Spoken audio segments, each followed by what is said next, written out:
Okay, MCQ. Is MCQ important in IELTS listening? Yes, it's really important. এখন আপনারা যে শীটটা পাইছেন দেখেন ওইখানে লেখা আছে এমসিকিউ কত প্রকারের বলা আছে এখানে কত প্রকারের ওকে কি কি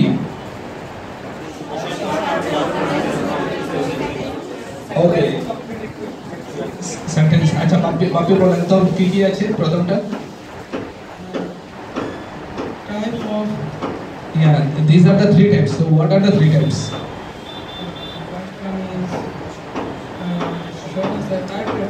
Okay, short answer, multiple choice question. মানে এখানে কি থাকবে তিনটা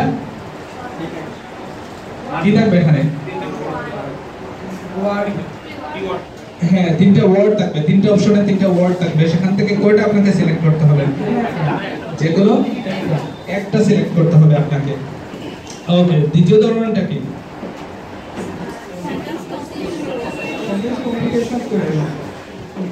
সেন্টেন্স কমপ্লিশন কোশ্চেনস দ্বিতীয় ধরনের হলো সেন্টেন্স থাকে ফুল একটা সেন্টেন্স দেওয়া থাকে অথবা কি দেওয়া থাকে এখানে আরেকটা অপশন আছে দেখতে পাচ্ছেন ফ্রেজ দেওয়া থাকে তাহলে এরকমও সেন্টেন্স এবং ফ্রেজ দিয়েও তিনটা অপশনস বানানো থাকতে পারে যেখান থেকে কোনটা সিলেক্ট করবেন এমসিকিউতে একটা এবং আরেকটা কি ধরনের আছে কয়টা পিকচার দেওয়া থাকবে তিনটা পিকচার দেওয়া থাকলো সেখান থেকে কয়টা সিলেক্ট করবেন এমসিকিউতে একটা এই হলো মূলত তিন ধরনের তবে আরেক ধরনের এমসিকিউ আছে কি ধরনের সেটা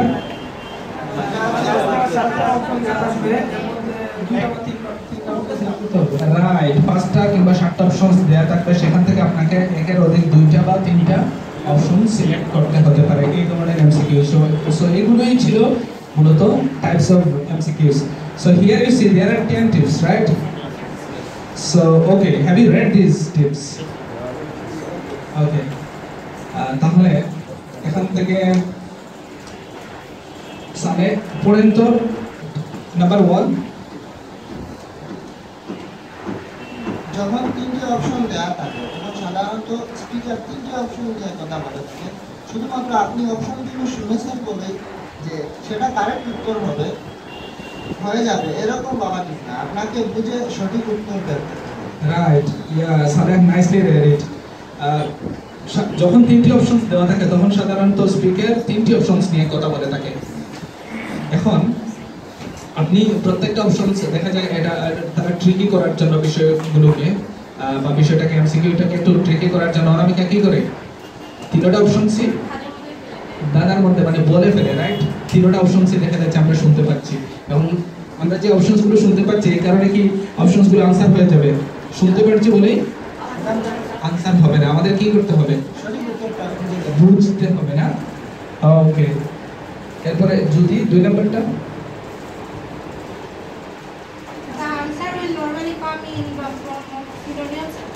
paraphrase সুতরাং এক্স্যাক্টলি লিসেনিং অডিওতে যা বলা হবে ঠিক সেরকম শব্দ এমসিকিউ এর অপশনে থাকবে এরকম ভাবার কোনো কারণ নাই উত্তরগুলো হুবহুই না এসে আর কিভাবে আসতে পারে সেটা নিয়ে চিন্তা করতে হবে রাইট আনসারস গুলো কি রকম আসে আনসারস গুলো কি রকম আসে সিনোনিম বা প্যারাফ্রেজ মানে কি লাইক ইচ অফ देयर আলাদা মিনিং থাকে না ঘুরিয়ে আসতে পারে আচ্ছা যেভাবে কোশ্চেনে দেওয়া আছে আমরা কি ধরে নেব এভাবেই আসবে না সাধারণত সরাসরি পুরোতে আসে না কিভাবে আসে সিনোনিম অথবা প্যারাফ্রেজ আকারে ঘুরিয়ে আসে সিনোনিমই বলা যায় এটা ঘুরিয়ে হ্যাঁ যেমন আমরা লাউকে যদি কদু বলি এই আর কি synonym paraphrase these are the yes okay এখন আমাদেরকে দেখা যাবে একটু চিন্তা করতে হবে যে এক্স্যাক্টলি কোন প্যারাফ্রেজ বা কোন সিনোনিমে আসতেছে you have to be careful about it তিন নাম্বারটা আকাশ এখন আকাশের কাছে তিনটা অপশনই অনেক সময় এক ধরনের হয়ে থাকে তাই সঠিক অপশনটি বের করা খুব কঠিন হয়ে পড়ে সুতরাং কিওয়ার্ডস এর দিকে নজর দিতে হবে বেশিরভাগ সময় কিওয়ার্ডস গুলো সঠিক উত্তর নিরূপণ করতে সাহায্য করে right it's a very good technique here you see যে তিনটে অপশনস দেখা যায় প্রায় সময় একই ধরনের হয়ে থাকে। এখন আপনার ওই যে কি মনে হয় সবগুলোই কারেক্ট, তিনটে আনসারই কারেক্ট। ইউনিভার্সিটি কোচিং এর সময় হয়তো দেখছিলেন যে সবগুলোই কারেক্ট লাগে, এমসিকিউতে এই সমস্যাটা হয়। এখন এভাবে যদি তিনটেই আপনার কাছে একই রকম হয়, আপনার একই রকম লাগে বা একই রকম হয়, তাহলে আপনার জন্য আনসার বের করা কঠিন হয়ে পড়ছে। সুতরাং এই অবস্থা থেকে বাঁচার জন্য আপনাকে কিসে নজর দিতে হবে? Keywords. What are the keywords? Keywords মানে কি? হিন্টস যুক্ত শব্দ, আচ্ছা মেইন শব্দ, একটা সেন্টেন্সের মূল শব্দ যেটা কিনা ওই সেন্টেন্সের অনেকাংশে প্রতিনিধিত্ব করে, রাইট? আচ্ছা ঠিক আছে। তো কিওয়ার্ডস আমরা কি করব? দেখে রাখবো না দাগ দেবো? আন্ডারলাইন করবো না? ওকে, এই কাজটা মানে অন্য যে কোনো কাজ, অন্য যে কোনো টেকনিকের অ্যাপ্লাই করতে যদি আপনি ভুলেও যান, কিওয়ার্ডস দাগ দিতে কখনোই এমসিকিউতে ভুলবেন না। ওকে, নাও নাম্বার 4, ওমর ফারুক। মনে রাখতে হবে এটা শুধু লিসেনিং টেস্ট নয়, বরং এক ধরনের রিডিং টেস্টও বটে। মাল্টিপল চয়েস কোয়েশ্চনে অনেক পড়তে হয়, সুতরাং প্রশ্নের মধ্যে ভালো করে কিওয়ার্ডসগুলো আন্ডারলাইন করতে হবে এবং সুতরাং অপশনগুলোর মধ্যে পার্থক্য দ্রুত বুঝে নিতে হবে।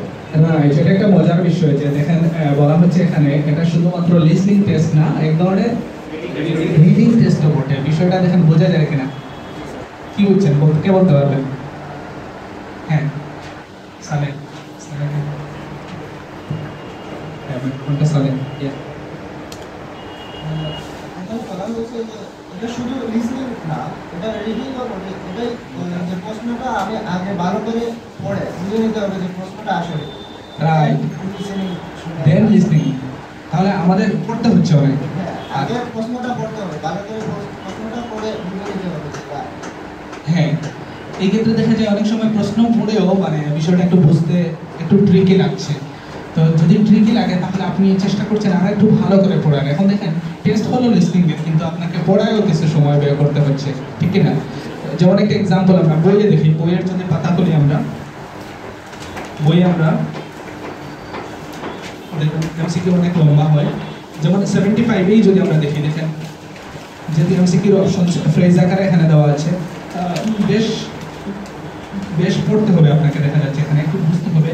এবং যেহেতু সময় অনেক কম সময়ে দেখা যাচ্ছে ব্যাপারটা আপনাকে ট্যাকল দিতে হবে। বা আরো যদি আমরা সামনে যাই, দেখেন এমসিকিউগুলো আপনাকে পড়তে হবে।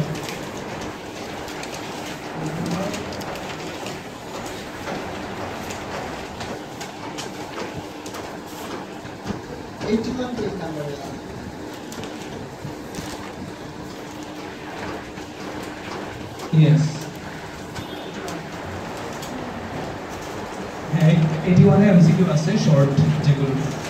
আর সামনেতে বা 130 দেখেন একটু বইয়ের বুকের পেজ নাম্বার 130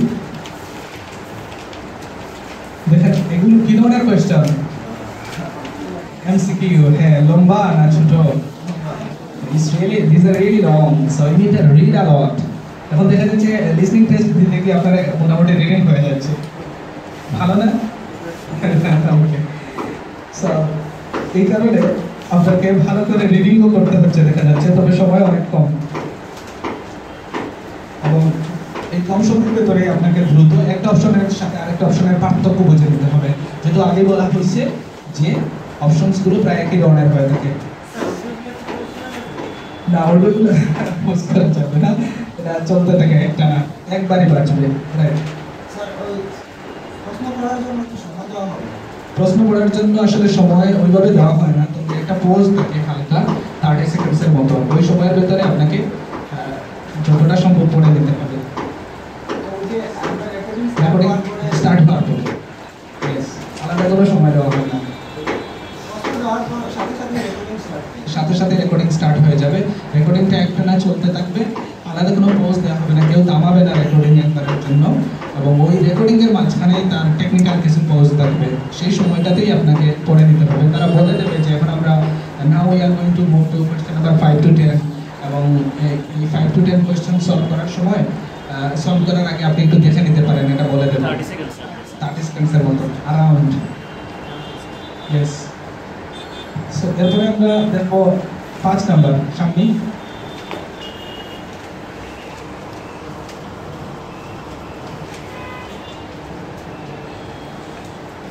আগের প্রশ্ন কিংবা উত্তরগুলো কি সেটা নিয়ে টেনশন না করে বরং মাল্টিপল চয়েস প্রশ্ন করান এবং বোঝার চেষ্টা করা উত্তম।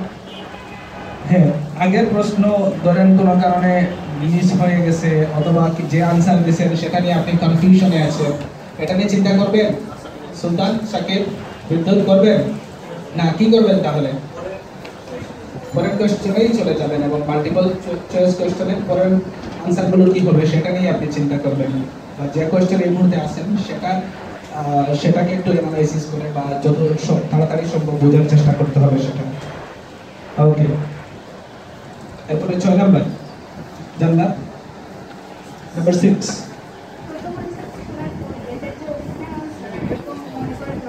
মাইক্রোফোনটা একটু কাছে আবার। প্রথম আনসারটা শোনার পরই এটাই যে অরিজিনাল আনসার এরকম মনে করে দরকার নেই, মনে রাখতে হবে তার মধ্যে কৌশল করতে। হ্যাঁ, প্রথম আনসারটা আপনি শুনে ফেলেছেন এবং ধরে নিলেন এটাই আনসার, এরকম মনে করা যাবে না? কেন মনে করা যাবে না?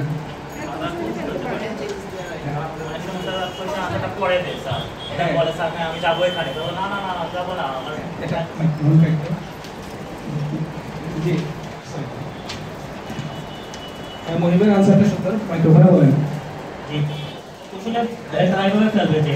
বললো যে আমি এখানে আজকে যাবো, তারপর বললো না আমার তো কাজ আছে, আমি আজকে যাবো না, আমি কালকে যাবো। তাহলে আমি প্রথমে মনে করি যে না ওরা আজকেই যাবে, তারপর সেটা দেখে ফেলি, তার ভুল আনসার হয়ে গেল। আমার প্রথমে পুরো সেন্টেন্সটা শুনতে হবে, তারপর আনসারটা। Right, that's really a nice answer. Yes Munir, এটাই যে আমাদেরকে আসলে শুনেই যে আমরা প্রথমটা শুনেই যে সিদ্ধান্ত নিয়ে নেবো এটাই আনসার তা কিন্তু না। এমসিকিউতে 3টে অপশনই শুনতে হয়, মানে ফুল এমসিকিউতে কেন এটা ট্রিকি, কারণ সারাটা শোনার পরে কোয়েশ্চনের যতগুলো অপশন আছে অপশন সংক্রান্ত আলোচনা শোনার পরে আপনাকে আনসারের সিদ্ধান্ত নিতে হবে। So now number 7, Sadiq. অনেক একটা প্রশ্নে অনেক বেশি সময় ব্যয় করা যাবে না। যদি উত্তর বুঝে না পারা যায় অনিশ্চিত হয়ে থাকে তাহলে প্রথম থেকে উত্তর আন্দাজ করেন এবং পরে চলে যান। হ্যাঁ, এটা এই কোশ্চেন 7টা জাহিদ আবার পড়েন।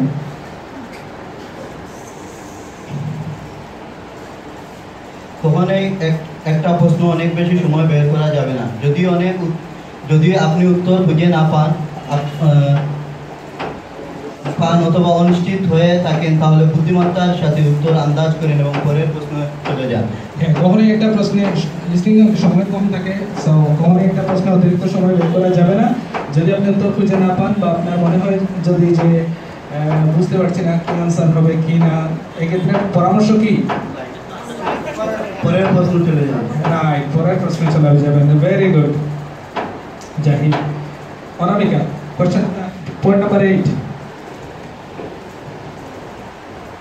বাট ওরা হাওয়ার জাতীয় শব্দে সাবধান থাকতে হবে, কারণ এই শব্দগুলো দিয়ে স্পিকার তার আগের বক্তব্য প্রত্যাহার করে নতুন ইনফরমেশন দেওয়ার চেষ্টা করবে। হ্যাঁ, স্পিকার বক্তব্য দিচ্ছিলেন বা ইনফরমেশন দিচ্ছিলেন, হঠাৎ করে বাট কিংবা হাওয়ার দিয়ে আগের কথাগুলো একটু চেঞ্জ করে নিলেন। যেমন আপনারা একটা বিজ্ঞাপন দেখেছিলেন কিনা যে 99% ভালো কিন্তু নাইট ক্লাবে যায়, এটা বলার সাথে সাথে বিয়ে শেষ। ঠিক আছে, 99% ভালো, আগের কিন্তু যে কথাগুলো সব কিন্তু বাতিল হয়ে গেল বাট বলার পরেই। যে কিন্তুটা ইম্পর্টেন্ট, লিসনিংয়েও কিন্তু ঠিক তাই।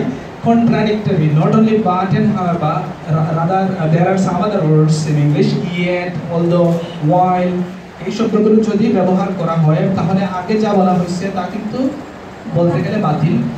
এই শব্দগুলোর পরে যা বলা হয় সেখান থেকে আনসারের আইডিয়াটা নিয়ে নিতে হয়। ওকে, নাও another point, that is point number 9. Point 9, Sadia.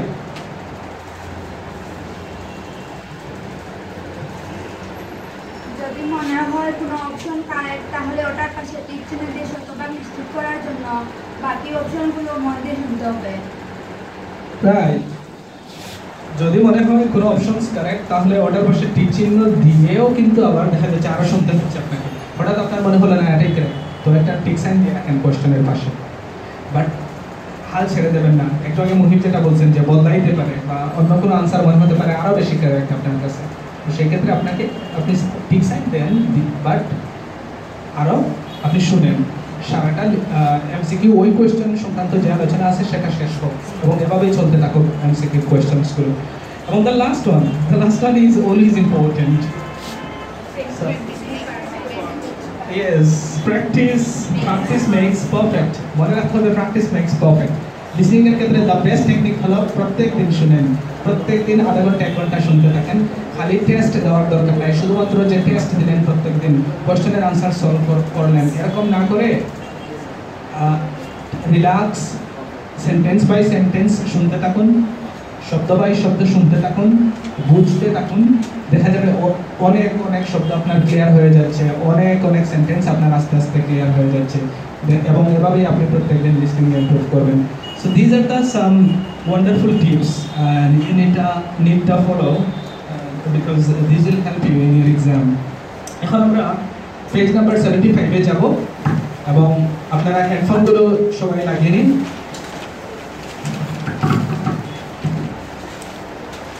So now page 75, যে আইডিয়াসগুলো বা যে টেকনিক্সগুলো আমরা এতক্ষণ পড়ে আসলাম ওগুলো আমরা এখন অ্যাপ্লাই করব।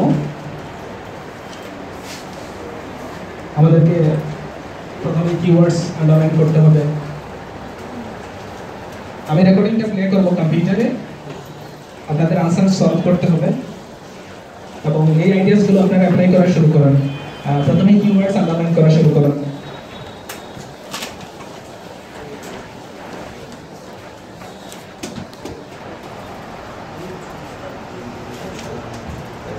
So underline the questions.